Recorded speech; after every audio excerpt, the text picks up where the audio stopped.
الحمد لله رب العالمين والعاقبة للمتقين والصلاة والسلام على سيد المرسلين أما بعد قال الله تبارك وتعالى في كلامه المجيد أعوذ بالله من الشيطان الرجيم بسم الله الرحمن الرحيم إنما يعمر مساجد الله من آمن بالله واليوم الآخر وقال تعالى في موضع آخر ومن أظلم ممن منع مساجد الله أن يذكر فيها اسمه وسعى في خرابها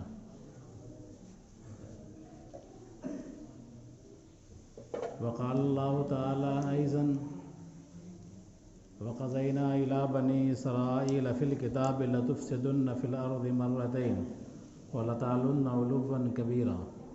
فإذا جاء وعد أولاهما بعثنا عليكم عبادا لنا أولي بأس شديد فجاسوا خلال الديار وكان وعدا مفعولا ثم رددنا لكم الكرة عليهم وامددناكم بأموال وبنين وجعلناكم أكثر نفيرا صدق اللہ العظیم۔ محترم بزرگوں، عزیز ساتھیوں،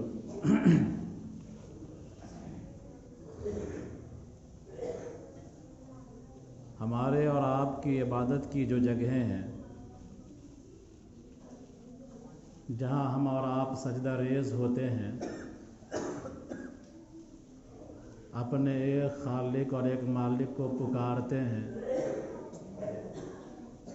اپنی سب سے اونچی چیز کو اس کے سامنے جھکا دیتے ہیں،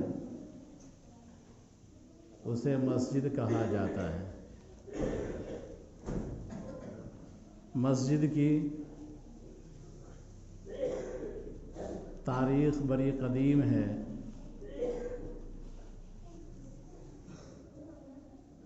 جب سے یہ دنیا ہے تبھی سے اس کائنات کے اندر مسجد ہے، اس دنیا میں مسجد ہے، اور انسان جیسے جیسے آباد ہوا مختلف جگہوں میں،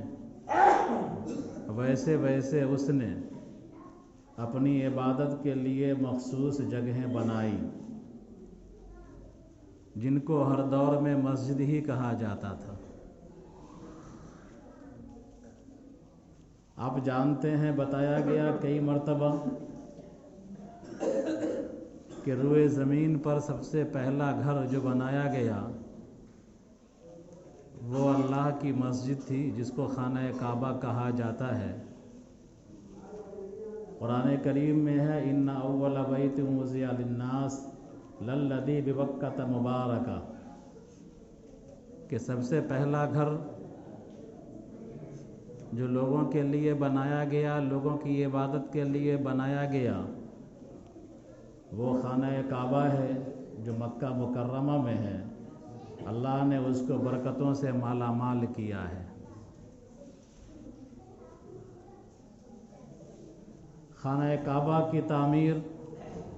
بتایا تھا پہلے فرشتوں نے کی، اور اس کے بعد حضرت آدم علیہ السلام جو پہلے انسان تھے انہوں نے بھی خانہ کعبہ کی تعمیر فرمائی، اور مختلف زمانے میں مختلف انبیاؤں نے اس کی تعمیر اور توسیع کا کام، فریضے کو انجام دیا۔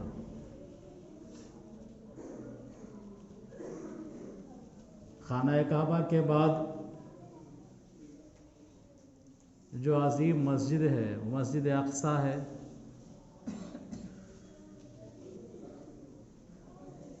جسے بادشاہ سلیمان علیہ السلام نے تعمیر کروایا تھا۔ جناب نبی کریم صلی اللہ علیہ وسلم جب مکہ میں تھے تو خانہ کعبہ میں عبادت کرتے تھے، اور جب ہجرت کر کے چلے گئے مدینہ تو مدینہ پہنچنے سے پہلے قباء نامی بستی میں پڑاؤ کیا، اور وہاں آپ صلی اللہ علیہ وسلم نے ایک مسجد کی تعمیر کروائی جس کو مسجد قباء کہا جاتا ہے۔ اور اس کی فضیلت یہ ہے کہ جو آدمی مسجد قباء میں 2 رکعت نماز پڑھ لے گا اللہ تعالیٰ اس کو ایک مقبول عمرے کا ثواب عطا فرمائے گا۔ جب آپ قباء میں مسجد کی تعمیر سے فارغ ہوئے، مسجد کو کچھ آباد کر دیا، تو آپ مدینہ تشریف لے گئے۔ وہاں آپ صلی اللہ علیہ وسلم نے اپنا گھر مکان پہلے نہیں بنایا، وہاں آپ صلی اللہ علیہ وسلم نے سب سے پہلے مسجد نبوی کی تعمیر کروائی، جس میں نماز پڑھنے کا ثواب 50,000 نماز کے ثواب کے برابر ہے۔ اور کیوں نہ ہو، اس لیے کہ مسجدیں انسانوں کو انسانیت سکھاتی ہیں، مسجدیں خدا کی رحمت کا مرکز ہوتی ہیں، مسجدوں کے ذریعے سے انسان کو آداب سکھائے جاتے ہیں، معاشرت کے آداب سکھائے جاتے ہیں، اخلاق سکھایا جاتا ہے، انسان کو اللہ کی پہچان بتلائی جاتی ہے، اور انسانوں کا رشتہ اللہ سے جوڑا جاتا ہے۔ اس لیے ہر دور کے انسانوں نے، اچھے انسانوں نے اللہ کے گھر کی تعمیر کرنے، اللہ کے گھر کی توسیع کرنے اور اللہ کے گھر کو آباد کرنے کی فکر کی۔ جناب نبی کریم صلی اللہ علیہ وسلم نے مسجدوں کو آباد کرنے کی اتنی فکر فرمائی کہ سب سے پہلے قباء میں، جو کہ غیر آباد محلہ تھا، وہاں آباد ہونا تھا انسانوں کو، تو وہاں آپ نے مسجد تعمیر کروا کر کے بتلا دیا کہ ہر ایسی جگہوں پر مسجد تعمیر کیا جائے جہاں مسلمان رہتے ہوں، مسلمان کے رہنے کے لیے اور مسلمانوں کو مضبوطی عطا کرنے کے لیے، مسلمانوں کو ایک لڑی میں پرونے کے لیے مسجد کا قیام انتہائی ضروری ہے۔ مسجد نبوی کی تعمیر کر کے بتا دیا کہ ہماری ترجیح، ہمارا مکان، ہماری دکانیں، ہماری جائیداد یہ نہیں ہونی چاہیے، بلکہ ہماری پہلی ترجیح یہ ہونی چاہیے کہ ہماری بستی میں، ہمارے محلے میں اللہ کا گھر بن جائے، یہ ہماری پہلی ترجیح ہونی چاہیے۔ یہ آپ صلی اللہ علیہ وسلم نے کر کے بتا دیا۔ جو آیت میں نے پڑھی ہے، اس آیت کے اندر اللہ تبارک و تعالیٰ تعریف فرماتا ہے ایسے لوگوں کی جو مسجدوں کو آباد کرتے ہیں۔ انما یامر مساجد اللہ من آمن باللہ والیوم الآخر، یقیناً وہ لوگ جو ایمان لاتے ہیں اللہ پر اور آخرت کے دن پر، وہ مسجدوں کو آباد کرتے ہیں، مسجدوں کی تعمیر بھی کرتے ہیں ظاہری اعتبار سے، اور مسجدوں میں سجدہ کر کے مسجدوں کو آباد بھی کرتے ہیں۔ یہی وجہ ہے کہ مسجد کے اندر نماز پڑھنے کا ثواب گھر کے مقابلے میں 25 درجہ زیادہ ہے۔ حدیث شریف آپ سنتے ہیں کہ آدمی اپنے گھر سے مسجد کے لیے نکلتا ہے، باوضو ہوتا ہے،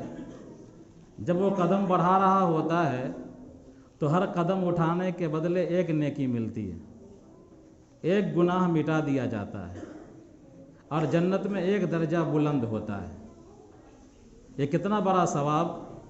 جناب نبی کریم صلی اللہ علیہ وسلم کی زبان مبارک سے اللہ تبارک و تعالیٰ نے ہم کو بتلایا۔ مسجد کی تعمیر کرنے کے بارے میں بارہا آپ سنتے ہیں کہ جناب نبی کریم صلی اللہ علیہ وسلم نے فرمایا، من بنا للہ مسجدا بنا اللہ لہ بیتا فی الجنہ، کہ جو کوئی اللہ کے لیے گھر بنائے گا، مسجد بنائے گا، اللہ تعالیٰ اس کے لیے جنت میں ایک گھر بنائے گا۔ ہر آدمی کے پاس اتنا پیسہ نہیں ہوتا کہ وہ اللہ کے لیے گھر بنا دے اپنے پیسوں کو لگا کر کے، تو فرمایا ان غریبوں کے لیے جن کے پاس اتنے پیسے نہیں ہیں کہ اگر چڑیا کے گھونسلے کے برابر بھی مسجد کی تعمیر میں حصہ لیا، اب ظاہر سی بات ہے 50-100 روپیہ سے چڑیا کا گھونسلہ تو بن ہی جائے گا، تو اگر اتنے چندے سے بھی، اتنے پیسے سے بھی، اتنے مال سے بھی جس سے چڑیا کا ایک گھر بن سکتا ہے، مسجد کی تعمیر میں حصہ لیا، تو اللہ تبارک و تعالی اس کے لیے جنت میں ایک گھر بنائے گا۔ زمین ہے، جس طرح ہم اور آپ انسان ہیں، ہماری باڈی ہے اور ہماری روح ہے، ہم مر جائیں گے، مٹی میں مل جائیں گے، لیکن ہماری روح چلی جائے گی۔ اگر نیک ہوں گے تو اللہ علیین میں بھیجے گا، جہاں مہمانی ہوگی، اللہ میزبان ہوگا۔ اگر ہم برے ہوں گے تو اللہ قید خانے میں ہماری روح کو ڈال دے گا، سجین میں، جو 7 تہ زمین کے نیچے ہے۔ وہاں کٹائی پسائی ہوگی۔ قید خانے میں تو لاٹھی چارج ہوتا ہے، پٹائی وٹائی سب ہوتی ہے، اور زیادہ لاٹھی چارج ہوتا ہے۔ تو ہماری روح منتقل ہو جاتی ہے اور ہماری باڈی گل جاتی ہے مٹی میں، عام طور پر، اللہ جس کو محفوظ رکھے۔ اسی طرح زمین کی ایک روح ہے، اور وہ روح مسجد ہے۔ قیامت میں اللہ تبارک و تعالی پوری کائنات کو فنا کر دے گا، زمین کو مٹا دے گا، لیکن خانہ کعبہ کو پھیلائے گا، اور جتنی جگہوں پر مسجدیں بنی ہیں ان تمام جگہوں کو خانہ کعبہ کا حصہ بنا دے گا۔ یعنی تمام مسجدیں خانہ کعبہ سے جڑ جائیں گی، اور خانہ کعبہ سے جڑنے کے بعد مسجد کی تمام جگہیں خانہ کعبہ کے ساتھ جنت کا حصہ ہو جائیں گی۔ تو گویا کہ یہ زمین کی روح جو ہے وہ مسجد ہے۔ اسی وجہ سے خانہ کعبہ کو قیام للناس کہا گیا، کہ خانہ کعبہ جب تک ہے تب تک دنیا آباد ہے۔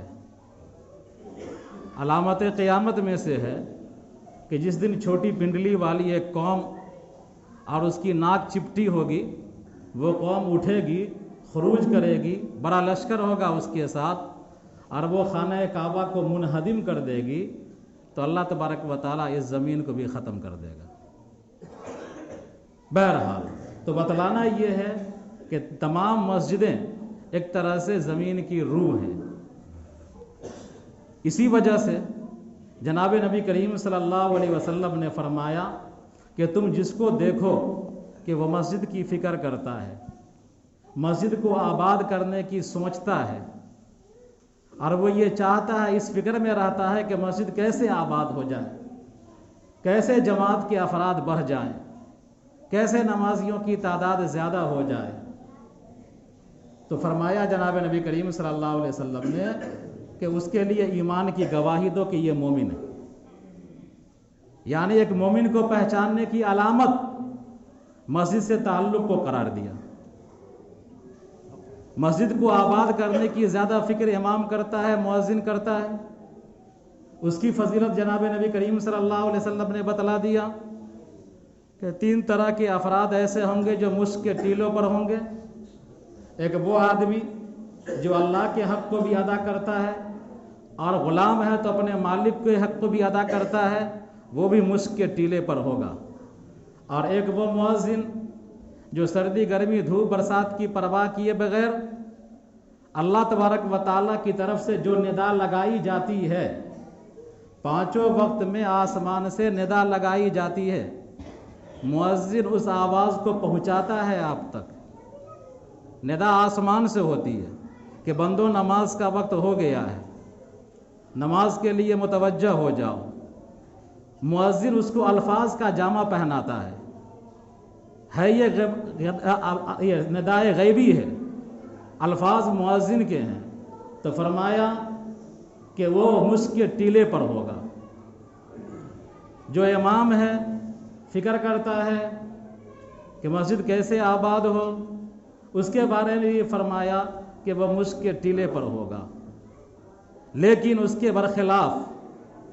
جو کوئی مسجد کو ویران کرے گا، مسجد کو برباد کرے گا،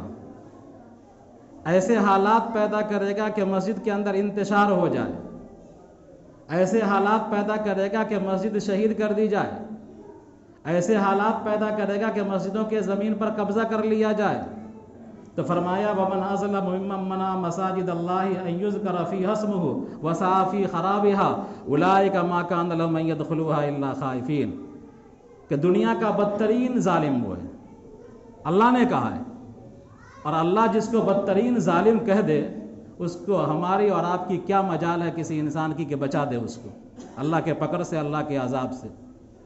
تو فرمایا ومن اظلم ممن منع مساجد اللہ، سب سے بڑا ظالم وہ ہے جو لوگوں کو اللہ کے گھر سے روکے، اللہ کے گھر کے کو آباد کرنے سے روکے، اللہ کے گھروں میں فتنہ پیدا کرے، مسجدوں کو ویران کرنے کی کوشش کرے یا مسجدوں کو توڑنے کی سازشیں کریں، اس سے بڑا ظالم کوئی نہیں۔ یہی وجہ ہے مساجد کی عظمت ہی کی وجہ سے اللہ تبارک و تعالیٰ جب قوموں پر عذاب بھیجتا ہے تو جہاں ان کے جان و مال پر حملے ہوتے ہیں وہیں مسجدوں پر، عبادت گاہوں پر بھی حملے کیے جاتے ہیں۔ عبادت گاہوں پر حملے کا ہونا یہ علامت ہے اس بات کی کہ ہمارا خدا ہم سے ناراض ہے۔ میں نے آیت پڑھی ہے بنی اسرائیل کی، اس آیت کے اندر اللہ تبارک و تعالیٰ نے فرما دیا کہ اے بنی اسرائیلیوں، اگر تم شرارت کرو گے اور بار بار شرارت کرو گے تو ہم ظالم بادشاہوں کو مسلط کریں گے تم پر، اور اس طرح مسلط کریں گے کہ تمہاری آبادیوں کو ویران کر دیں گے، تم کو غلام بنا لیں گے، قیدی بنا لیں گے، حتیٰ کہ تمہارے مسجدوں میں داخل ہو کر کے مسجدوں کی بے حرمتی کریں گے۔ انسان اگر ہمارے ذات پر حملہ ہوتا ہے، ہمارے خاندان پر حملہ ہوتا ہے، ہمارے گھر بار پر حملہ ہوتا ہے تو گویا کہ ایک فرد پر حملہ ہوتا ہے۔ ہماری زمین چھن جاتی ہے تو ایک فرد کی زمین چھن جاتی ہے، مان لیجئے ہماری جان جاتی ہے تو ایک فرد کی جان جاتی ہے۔ لیکن اگر ہماری مسجدوں پر حملہ ہوتا ہے اور مسجدوں کو شہید کیا جاتا ہے تو گویا کہ پورے قوم کے دلوں پر حملہ ہوتا ہے، پورے قوم کے ضمیر پر حملہ ہوتا ہے۔ آج یہ باتیں میں اس لیے کر رہا ہوں کہ آپ جانتے ہیں کہ آج 6 دسمبر ہے، 6 دسمبر، اور 6 دسمبر کا دن ہم کو یاد رکھنا چاہیے۔ یہ جب سے ہندوستان آباد ہوا ہے، جب سے ہندوستان آباد ہے اور جب سے ہندوستان میں انسان رہ رہا ہے، 6 دسمبر کا دن تاریخ کا بدترین دن ہے۔ چاہے وہ غلام ہندوستان کا دور ہو، چاہے ہمارا دور ہو یا ہمارے دور سے پہلے کا اور پہلے کا دور ہو، چاہے آزاد ہندوستان کا دور ہو، ہندوستان کی تمام تاریخ میں بدترین تاریخ جو ہے 6 دسمبر کی تاریخ ہے، جس دن ہماری اور آپ کی اور پورے قوم کے ضمیر پر حملہ کرتے ہوئے شرپسندوں نے بابری مسجد کو شہید کیا تھا۔ اس دن صرف بابری مسجد شہید نہیں ہوئی تھی، ہم بھی شہید ہوئے تھے، ہم بھی مر گئے تھے، ہماری قوم بھی مر گئی تھی، عدالت بھی مر گئی تھی، ملک کا پارلیمنٹ، ملک کا وزیر اعظم بھی مر گیا تھا، ملک کا وزیر اعلیٰ بھی مر گیا تھا یو پی کا، ملک کے آئین کو، دستور کو رون دیا گیا تھا اس دن، اور دن کے اجالے میں اور عدالت کی سرپرستی میں، عدالت کو ٹھینگا دکھاتے ہوئے ملک کے قانون کو رون دیا گیا تھا ظالموں کے ذریعے، سرپسندوں کے ذریعے، جس کو اللہ نے بدترین ظلم سے تعبیر کیا ہے۔ میں بارہا کہا تھا آپ سے کہ کچھ مسجدیں ایسی ہوتی ہیں کہ جس سے قوموں کی تاریخ وابستہ ہو جاتی ہے۔ اگر آپ کو اپنی تاریخ سمجھنی ہے، مسلمانوں کی تاریخ کیا ہے، تو مسجد اقصیٰ کی تاریخ پڑھ لیجئے۔ جو مسجد اقصیٰ کی تاریخ ہے وہی آپ کی تاریخ ہے۔ یعنی مسجد اقصیٰ پر جب مکمل ہمارا قبضہ تھا اور مسجد اقصیٰ کے ہر حصے میں ہم نماز پڑھ رہے تھے تو پورے دنیا پہ ہمارا قبضہ تھا۔ 4 بر اعظم پر ہماری حکومت تھی اور ہماری حکومت میں سورج غروب نہیں ہوتا تھا۔ بادشاہ ہمارا کہتا تھا بادل سے کہ اے بادل تو جہاں بھی برس، اور بارش کے نتیجے میں جو پیداوار ہوگی، چاہے تو جہاں بھی برس، اور اس کے نتیجے میں جو پیداوار ہوگی اس کا ٹیکس میرے خزانے میں آئے گا۔ بادشاہ یہ کہتا تھا، اور یہ اس وقت کہتا تھا جب مسجد اقصیٰ کے چپے چپے پر ہم عبادت کر رہے تھے۔ مسجد کے اقصیٰ کے کسی حصے پر ظالموں نے کوئی قبضہ نہیں کیا تھا، لیکن جب مسجد اقصیٰ پر